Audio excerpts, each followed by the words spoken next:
శోధనను జయించడానికి ఇంకొక లక్షణం ఏంటంటే, యాకోబు రాసిన పత్రిక 4 అధ్యాయం 7 వచనం. కాబట్టి దేవునికి లోబడి ఉండడి, అపవాదిని ఎదిరించుడి. అప్పుడు వాడు మీ యొద్ద నుండి పారిపోవును. అంటే శోధనను జయించాలి అంటే, అపవాది మన యొద్ద నుండి పారిపోవాలి. అపవాది మన యొద్ద నుండి పారిపోవాలి అంటే, మనము దేవునికి లోబడే వారిగా ఉండాలి. దేవునికి లోబడినట్లయితే, దేవుని చెప్పిన మాటను మనం చేస్తూ ఉంటే అపవాదికి మనం చోటివ్వకుండా ఉంటాం కాబట్టి, వాడు ప్రతి విషయంలో మనల్ని శోధించడు. అంటే మన మధ్య దూరడు. కాబట్టి దేవుని మాట విన్నప్పుడు అపవాది మన యొద్ద నుంచి పారిపోతాడు. ఎందుకంటే దేవుని మాట వింటూ అపవాదిని ఎదురిస్తూ ఉంటే వాడు మన యొద్ద నుంచి పారిపోతాడు కాబట్టి, మనము శోధన నుండి తప్పించబడి, శోధనను జయించగలిగిన వారిగా ఉంటాము. ఈ శోధనను జయించగలిగిన వారిగా ఈ దేవునికి లోబడే విషయంలో మనం మొట్టమొదటిగా సంఘము క్రీస్తునకు అన్ని విషయంలో లోబడాలని ఎఫెసీయులు రాసిన పత్రిక 5 అధ్యాయం 24 వచనంలో చూస్తాం. అంటే సంఘము క్రీస్తుకు అన్ని విషయాల్లో లోబడాలి. అన్ని విషయంలో లోబడినప్పుడు మన శరీరము మనకి అన్ని విషయంలో లోబడినప్పుడు మనం ఆరోగ్యంగా ఉంటాం. కాబట్టి మనం దేవునికి లోబడినప్పుడు మనం ఆత్మీకంగా ఆరోగ్యంగా ఉంటాము. అనారోగ్యం మనకు దరి చేరదు. అనారోగ్యం మనకు రాదు కాబట్టి మనం సంతోషంగా ఉంటాం.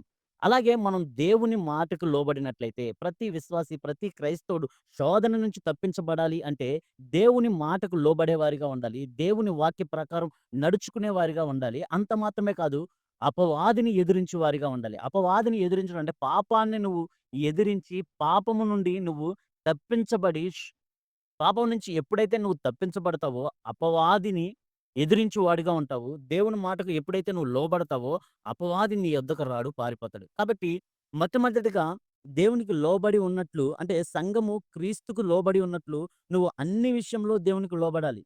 ఉదాహరణకి పౌలు గారు క్రీస్తు యొక్క మాటకు యేసుక్రీస్తు ప్రభువారి యొక్క మాటకు లోబడ్డాడు. "సౌలా సౌలా నన్నేల నువ్వు హింసించుచున్నావంటే, ఎవరు ప్రభువా నువ్వు" అంటే నీవు హింసించుచున్న యేసుని అన్నాడు. అయితే అప్పుడు పౌలు గారు దేవుని యొక్క మాటకు లోబడ్డాడు. దేవుని యొక్క మాటకు లోబడినప్పుడు ఆయన "ఏం చేయను ప్రభువా" అని అడిగాడు.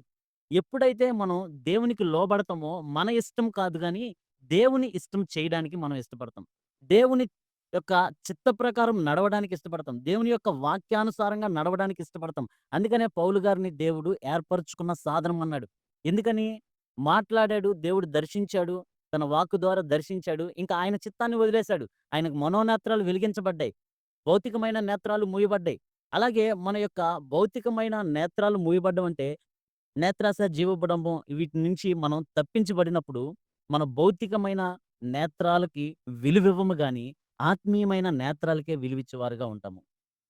ప్రతి ఒక్క శోధన, ప్రతి ఒక్క పాపము మన యొక్క శరీరము మనం ఆశించే దాన్ని బట్టి, ఈ లోకంలో మనం ఆశించే దాన్ని బట్టి ఆధారపడి ఉంటది కాబట్టి, పౌలు గారి యొక్క కన్నులు భౌతికంగా మూయబడ్డాయి. ఆత్మీకంగా తెరవబడింది కాబట్టి, "ప్రభువా! ఇప్పుడు నన్నేం చేయమంటావు" అన్నారు. అందుకనే పౌలు గారిని అన్యజనులకు అపోస్తలునిగా చేశారు. కాబట్టి ఎవరైతే దేవుని మాటకు లోబడతారో వారు వాక్యానుసారంగా జీవించడానికి ఇష్టపడతారు. దేవుని ఇష్టానుసారంగా జీవించడానికి ఇష్టపడతారు. మరి పౌలు గారు యేసుక్రీస్తు ప్రభువారి మాటకు లోబడ్డారు. అలాగే యేసుక్రీస్తు ప్రభువారు తండ్రికి లోబడ్డారు. దేవునికి లోబడ్డారు.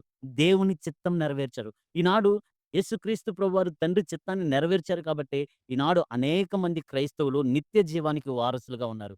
కాబట్టి ప్రతి క్రైస్తవుడు, ప్రతి సంఘము అన్ని విషయంలో దేవునికి లోబడి ఉండాలి. దేవునికి లోబడి ఉన్నప్పుడు అపవాదిని ఎదిరించు వారిగా ఉంటాము. కాబట్టి దేవుని మాటలు ఇనేవారిగా, దేవుని మాటలను ఆచరించే వారిగా మనం ఉంటే, మనం మనుషులమే కాదు, మత్స్యము గూడా అంటే చేప గూడా దేవుని మాటకు లోబడింది. యోనాని మృంగి ఆయన్ను ఏ హాని కలగకుండా ఒడ్డున పడేసింది. కాబట్టి యోనా రాసిన గ్రంథం 2 అధ్యాయం 10 వచనంలో చూడగలం మనం. అయితే దేవుని మాటకు లోబడిన వారు శోధన నుంచి తప్పించబడతారు. దేవుని మాటకు విధేయత చూపించిన వారు దీవించబడతారు. దేవుని మాటకు లోబడిన వారు దేవుని యొక్క చిత్తాన్ని నెరవేర్చిన వారుగా ఉంటారు. కాబట్టి మనం శోధనని జయించాలంటే మనకుండవలసిన మరొక లక్షణము దేవునికి లోబడి ఉండాలి. అపవాదిని ఎదిరించాలి. దేవుడి మాటలు మన పట్ల, మన కుటుంబంలో ఉన్న వారందరి పట్ల దేవుడు నెరవేర్చును గాక. ఆమేన్. కృపగల దేవ, దయగల తండ్రి, కనికరం కలిగిన ప్రభువా, మీ పరిశుద్ధమైన నామాలకి, మీ పరిశుద్ధమైన, ఘనమైన, ఎంతో ప్రియమైన మీ నామానికి వందనాలు, స్తుతులు, స్తోత్రాలు చెల్లించుకుంటున్నాం.